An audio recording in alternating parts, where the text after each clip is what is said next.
कटवी तो धनवा बताओ। बड़ा दिन बाद ना कर भी तो के बताओ के करी गांव पूरा का करी। हां अरे त बादे के ना कट जाई का काहे कैसे बादल कट जाई का करबी घर में बैठ के ता हमरे नींद आवता। नींद आवत धनवा फोड़ देबो तुम्हारे अब नींद आवत चल तुझे देख का करत हूं। हां अरे त तनी धीरे चली ना। धीरे का आई धनवा बताओ उतना काट के खाली छूटा लो के करी बताओ। हां तू ना काट सकेला टाइम अकेला खा तो का। हां कबू पीटे खातिर झगड़ा करिए तो कबू काटे खातिर झगड़ा करिए मने कुल हमरे के बा। त के करी मोर माई ना है त के करी बता। अरे त अपने माई के बोलाला ना बोलाला के काट दी। हां अगर ऐसी बात बोल जल्दी ना हमार माई रात इसे करे के हमारी जरूरत ना पड़े जल्दी की ना माई के जाती बकर बकर चल काट चल काट अरे तन्नी कहां से काटत बनी उन्ने चली ना। चल तो काट तो चली पहले आप स्टार्ट करी तब हम कहाँ स्टार्ट करी रे वो कहाँ स्टार्ट करो चल पहले तक काट। देखिए पहले हम के रेडी आई एक कट है सुहा रेडी आयो के का तो के लिए चूमी कह। हां अरे तो पहले तू काटा एकरे बाद हमहू काटत बनी। का तो तब पहले कट भी एक कट है सुहा तब काट चल बहुत बैठ के घर में सुतली तो पहले तू काटब फिर हम काटब। ते के काटी हमारे घर में के है मगर तो माई तो ना आवे घर में ना कोई बात तू बाड़ा ना बाट बाट के काटन जाई बाट बाट के काटल जाई एक कट हसुआ तू दोनों फोड़ दे गुस्सा मत बराबर हमके ठीक ना। तो जा दूगो मांग के लेके आवा। ले दीदी मांग लिया बा चल काट ले नाटक बहुत करती बहुत नाटक करती। हां तो कहत अपने माई के बोलाला अपने माई के मोर माई मर गेल त कैसे मोर माई आई रे अब माई के मर गेल बताओ हमहू के मुआ के भेज दे तब हमहू चल जाई। चल जाई खाली बैठ के घोटबो घर में खाली एक थरिया खाई के भाई तो के हमके कुल चीज देत बड़ा ना खलियार के कि ला हमर में ररुआ बात अकेले नहीं जैसे मिली हाँ। गटर गप गप घोट ली बहुत बात आवत है बुरा मेकअप तो लगैले चोफले तो भर ओ ठलाली आई कनवा में लगैले के देले तोर बाप देले मका कुल हमर माई देले है तोर माई देले है खाए खाए के ना एकदम भैंसा के तरह मोटाई लिए आ काम करे खातिर ना करी। देखी ढेर मत बोली ठीक नहीं तो ऐसा दुब्बट पातर शरीर बना एक बार चाप दे तो हाथ देबा ठीक। चाप दे तो हाथ तू हमके चापे भी रे यही शरीर एक तो बाप पसंद कैले हम बाप पसंद कइने बाकी हम ना पसंद कइनी नहीं तो कैसे आ गइलू उड़ के आ गइलू मेरे घरवा उड़ के ना आ गईनी तोर किस्मत ठीक रहा कि हमरे जैसन मेहरारू मिल गई। हाँ हाँ नहीं तब के हमके पूरा हिंदुस्तान में मेहरारू ना मिले तोरे ऐसा मेहरारू हमके मिल गई कि जो काम धंधा ना करती है। हमरे ऐसा शुक्र मनावा कि भगवान तो के हमरे जैसन मेहरारू दे देला कि कुल काऊ ले ले तोर चट गरियो सुने ले का करेली त का करेलू का करेलू बोल देती है रोटियां पका के देवे नी तोर माई आवे नी वहां से उतर के पका हमारे माई के मजे ले झोटो गाड़ के मार बब्बा अब तो वही तक कुल भल पूरा कह दो बब्बा। हां तो ठीक हमसे लड़ाई मत करी। हां चल जाई अब जाई हम काट ले। हां सरकार हटी सरकार हम तो काटबा करब तो कत खाली लड़े के बा कोनो काम से हो ना लड़े मत तामत दे चली ना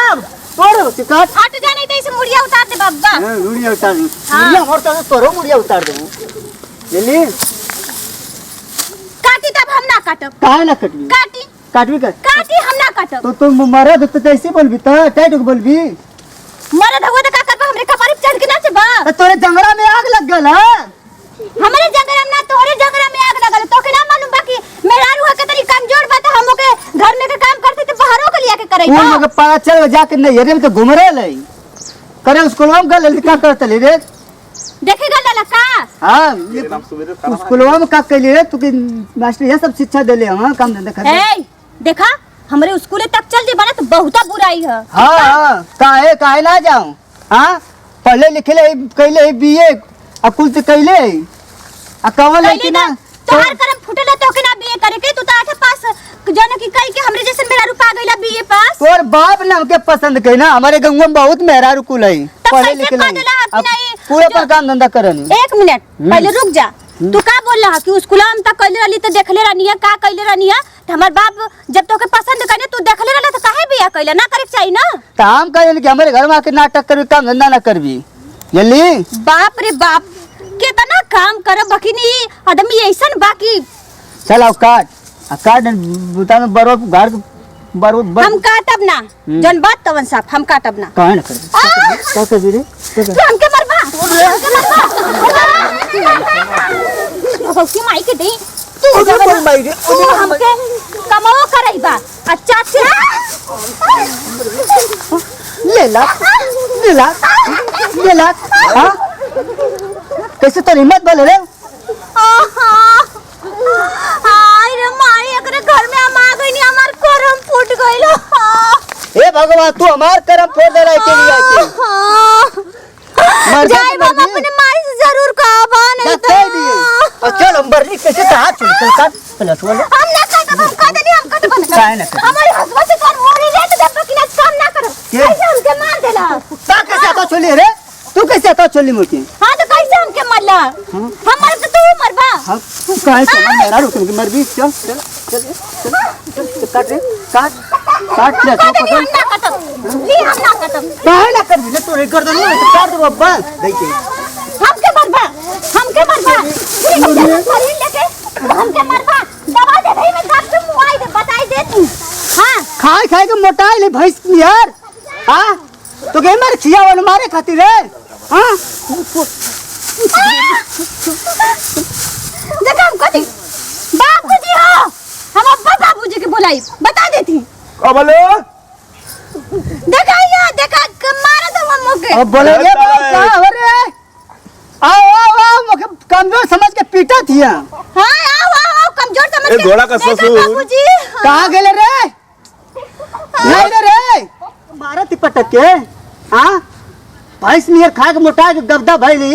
हां कैसे तो के भाल है हिम्मत की मर दे छोड़ दे रही है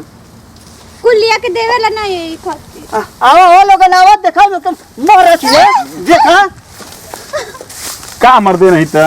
चलो मैं इतना मत कइले हम मर्द बात नहीं कब बस से मर्द बात नहीं एकदम देखी ना देखे एकदम हमार जवान ना की सोचो तो कि हम कैसे दूसरे मेहरारू के चक्कर में हमके मार भगावे से हड्डी हथरी लौकत या मेहरारू सरो मारत हवा हां अरे बताओ भाई के ताती सबके ताती ना कटले ना उतना तो नुकसान कर देले देखे पहले सुनी उतना- पहले आप लोग बतावल जाना एकदम ना ये दिमाग खराब को के रख देले बा हमरा के इतना मारे थे